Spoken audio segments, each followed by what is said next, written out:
Find the sum of 5 terms of the sequence 2 upon 3 plus 3 upon 4 plus 4 upon 5, comma, 1 upon 30 and so on, then 1 upon 30 square plus so on.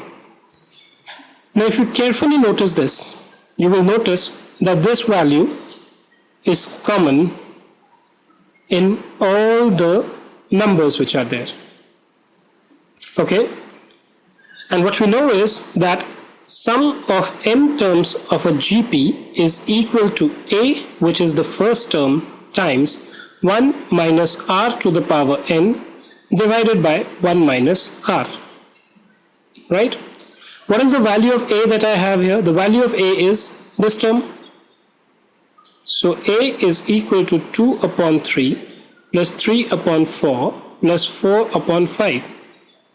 We can just try and simplify this. Let me take the LCM. LCM will be not 30 actually. This will be 60. So 60 goes into 3 20 times. 20 times 2 is 40. Plus 60 goes into 4. 15 times 15 times 3 is 45. Plus 12 4 is 48. Or what you get is 40 plus 45, 120, 133 by 60. Right? Now if I have to find out R, n obviously is 5. Right? Then the value of R, okay, let's find it out here. R is equal to second term. Let's say this entire term is equal to x. So we get 1 upon 30 into 2 upon 3 plus 3 upon 4 plus 4 upon 5 divided by 2 upon 3 plus 3 upon 4 plus 4 upon 5. This will knock off this, so your R is equal to 1 upon 30. Right? Now shall we try and put on these values in this particular equation? A is equal to how much? We got the value of A as, let me use the green color now, 133 by 60 into 1 minus R. What is R? 1 upon 30 to the power 5 divided by 1 minus 1 upon 30. Or you can also write this as 133 by 60 times, what will be this value? Okay, let's just leave it as it is.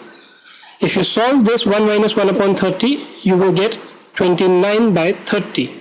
So you can just multiply this by 30 by 29 times 1 minus 1 upon 30 raised to the power 5.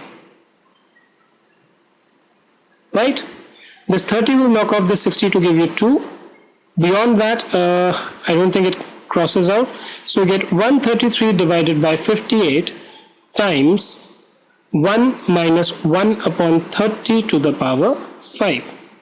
1 to the power 5 will be 1, 30 to the power 5 will be this. Right?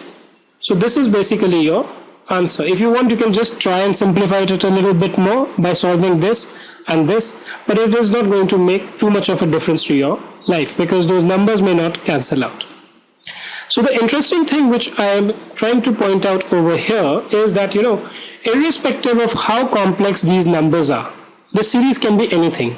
Okay, whenever you have a number which is common, okay, and then it is multiplied by any other number, this common number is not an issue.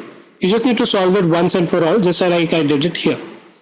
What you need to do is, you need to just see whether there is any kind of a relationship between these two. Right?